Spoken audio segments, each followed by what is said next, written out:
bapak-bapak polisi yang di belakang. Kita berikan ucapan terima kasih karena ikut menjaga. Termasuk barangkali kalau ada intel di antara kita ucapkan terima kasih.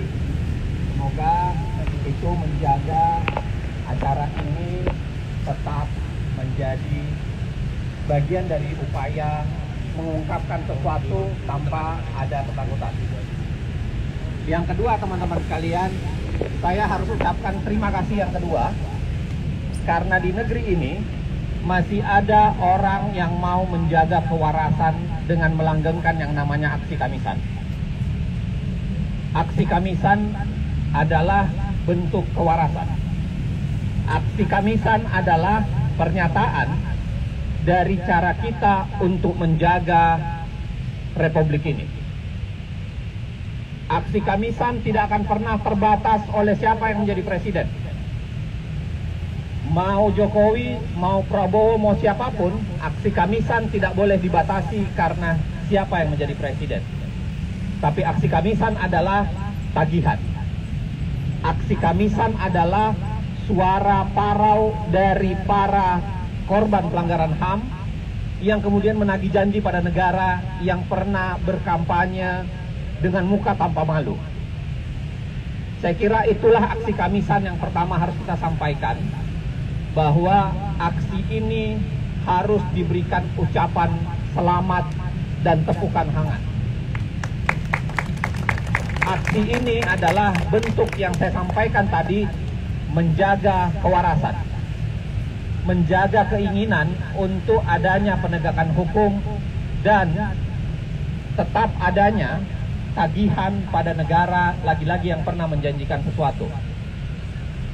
Teman-teman sekalian, hari ini mendung, sedikit hujan, barangkali pertanda yang sama bahwa negeri ini mengalami mendung dan hujan yang sama, khususnya penegakan politik dan kondisi hukum. Kita semua tahu bahwa salah seorang yang kita tenggarai sebagai ikut bertanggung jawab dalam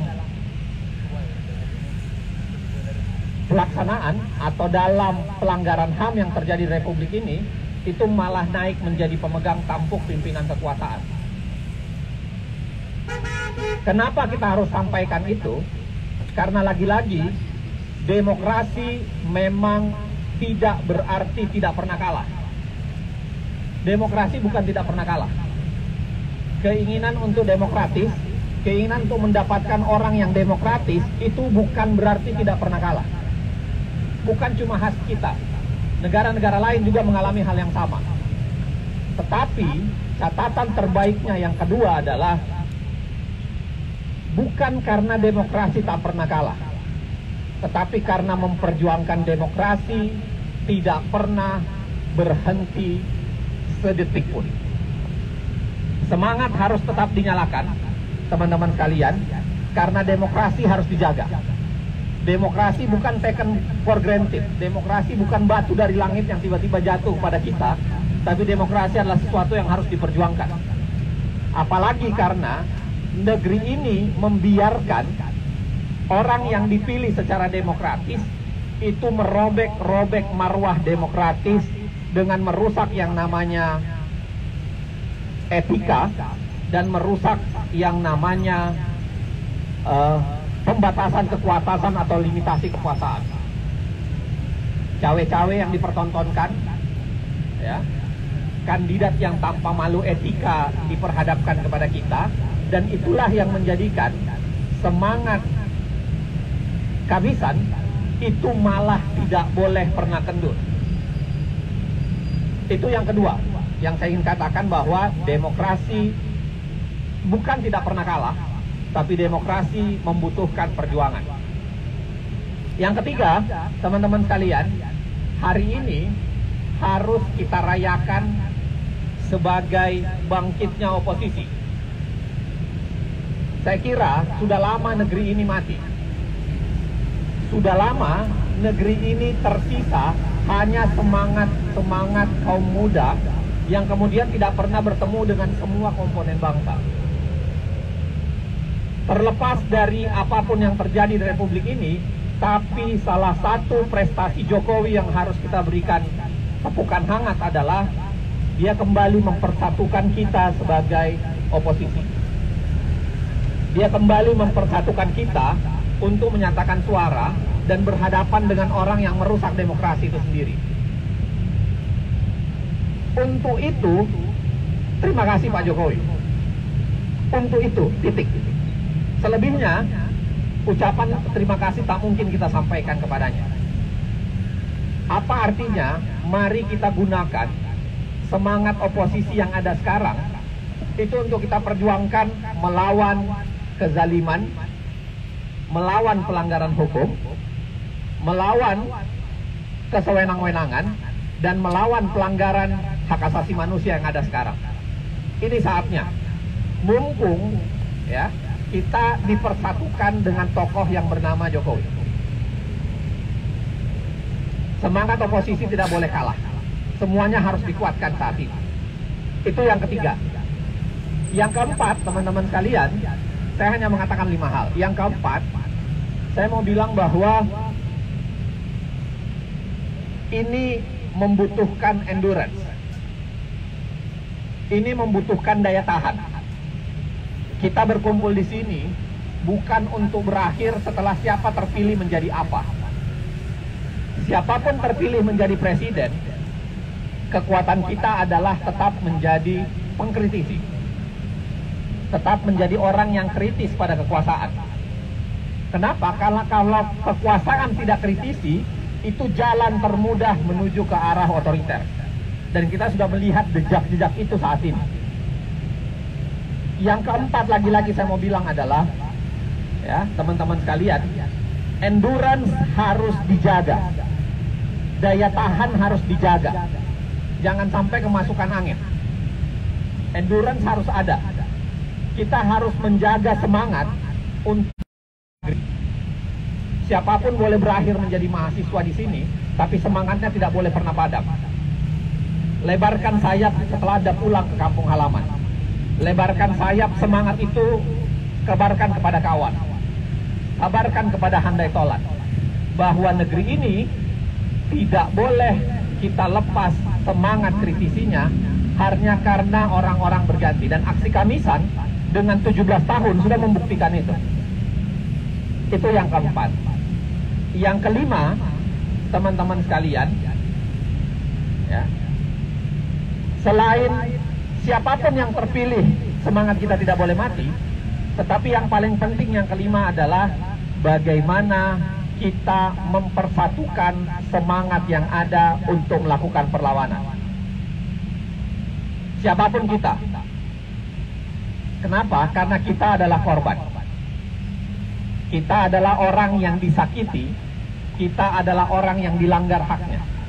Kita adalah orang yang tersakiti, ya, secara hak asasi, hak konstitusional kita, maupun hak ekonomi sosial budaya kita, maupun hak sipil politik kita. Kita adalah korban dari kesewenang-wenangan penguasa. Dan karenanya, mempersatukan itu menjadi penting. Teman-teman sekalian, saya mau tutup kali ini pernyataan sederhana. Hari ini bulan yang baik, bulan Ramadan, ya, bulan yang saya kira memberikan bukan hanya berkah, tapi juga semangat perlawanan. Mari teman-teman sekalian, ya, kita kepalkan tangan bersama. Kita kepalkan tangan bersama, ya. Seraya kita tengadahkan tangan, tengadahkan wajah untuk berdoa bersama. Ya Tuhan kami, ya Allah, ya. Siapapun yang dilanggar haknya, semoga Engkau bantu kembalikan. Siapapun yang tertindas di Republik ini, siapapun yang tertindas di negeri ini, semoga Engkau balikkan menjadi orang yang dibebaskan dari penindasan. Siapapun orang yang sedang tertindih musibah, semoga dibalikkan menjadi kebaikan. Siapapun orang yang sedang mengalami kesakitan, segera dibebaskan dan segera disembuhkan. Siapapun orang yang sedang mengalami penindasan, sedang mengalami kesewenang-wenangan, hukumlah para penindas dan para pelaku sewenang-wenang itu. Terima kasih teman-teman.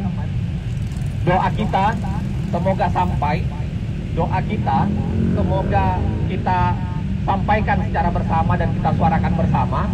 Bukan semoga Tuhan mendengarkannya, bukan sekedar itu, tetapi juga semoga didengarkan oleh kita semua sebagai lafaz, sebagai cara yang kita pegang di otak kepala kita, bahwa lagi-lagi semangat perlawanan tidak boleh pernah padam. Terima kasih untuk semua teman-teman sekalian. Tepuk tangan yang hangat untuk semua teman-teman sekalian. Lagi-lagi terima kasih. Semoga semangat kita tidak akan pernah lentur. Assalamualaikum warahmatullahi wabarakatuh. Ya, terima kasih kepada Mas Uceng untuk menyampaikannya. Mungkin dari teman-teman yang lain lagi, dari Dema.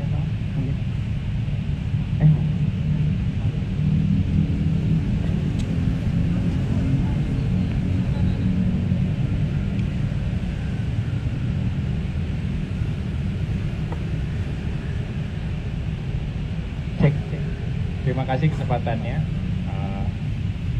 Saya hadir di sini. Sebenarnya pengen tahu dari Mas Uceng. Jujur Mas, saya pengen tahu di pamflet yang ada itu kita bisa mencurigai ke depan bagaimana militer itu bisa semakin marak ke depan, masuk ke atau mengisi jabatan-jabatan sipil, dan dasar hukumnya kira-kira ke depan apakah sudah dibuat atau belum? Saya pengen tahu Mas, sebenarnya itu dasarnya apa? Karena kawan saya di Malang itu sudah membuat kajian sekitar 6 bulan yang lalu. Nah, mohon kawan-kawan yang di sini juga itu undang-undang nomor berapa, atau sudah disahkan atau dalam proses rancangan undang-undang. Sebelum saya lanjutkan, mohon dijelaskan. Baik teman-teman sekalian, sebenarnya ini bukan acara seminar diskusi ya, tapi di sini kan saya menjelaskan secara sederhana soal sipil dan militer. Sejarahnya secara sederhana, kenapa kemudian militer itu harus dibatasi? Awalnya karena sipil itu tidak punya kemampuan. Anda bisa baca di beberapa buku. Awalnya ketika kita merdeka, semua negara, perusahaan-perusahaan negara diambil oleh negara. Kita tidak punya orang ahli yang bisa memimpin perusahaan-perusahaan itu sebagai direksi maupun komisaris. Makanya kenapa kemudian pada saat itu semua nasionalisasi perusahaan itu diserahkan kepada militer, jabatan militer. Dan itu yang membuat kenapa jabatan militer merasa punya kewenangan, merasa punya andil, bahkan kemudiannya memformalkan dalam doktrin dui fungsi ABRI, dui fungsi TNI. Tetapi 99 kita ingin membalikkan itu. Kita ingin mengatakan bahwa jalur militer adalah jalur yang berbeda dengan jalur sipil, ya kan? Dan sebenarnya 99 sampai 2004 kita berhasil, kita termasuk negara yang cukup berhasil meredam militerisme. Kita termasuk negara yang cukup berhasil meredam yang namanya dui fungsi ABRI, dui fungsi TNI. Sayangnya ada sebuah disertasi, kalau Anda mau baca silahkan baca, ditulis oleh seorang Indonesianis. Kalau Anda searching Google Anda bisa dapat. Ditulis oleh Jacqueline Becker. Jacqueline Becker, judulnya The Rise of Polri. Dia mengatakan salah satunya adalah Indonesia berhasil meredam dui fungsi ABRI, dui fungsi TNI, tapi ternyata melahirkan dui fungsi Polri. Jadi kemudian Polri yang menguat. Saya menenggarai salah satunya itulah yang membuat ABRI tergoda untuk kembali masuk. Karena kemudian seakan-akan ABRI dibatasi tapi Polri kemudian diberikan ruang yang lebih lebar. Itu yang membuat kenapa mereka mendorong untuk masuk, dan akhirnya sekarang terbuka kesempatan itu, ya. Walaupun secara sederhana di Undang-Undang ASN revisi yang kemarin. Nah, lagi-lagi kita harus bilang, kita harus sampaikan bahwa ini nggak boleh terjadi. Ini harus dilawan. Sama sebenarnya, baik TNI maupun Polri harus dibatasi dari jabatan sipil. Kenapa? Karena itu adalah jabatan sipil. Tidak boleh dipegang oleh orang yang bersenjata, armed forces. Kenapa? Karena dengan lengannya yang bersenjata itu dia bisa menggunakan secara tidak pas. Tentu saya kira bagian dari yang harus kita lakukan adalah perlawanan. Perlawanan terhadap undang-undang itu salah satunya. Tapi yang kedua tidak kalah pentingnya adalah semangat kita untuk terus meneriakkan dan mengontrol supaya negara tidak memberikan karpet merah terlalu besar untuk mereka. Begitu.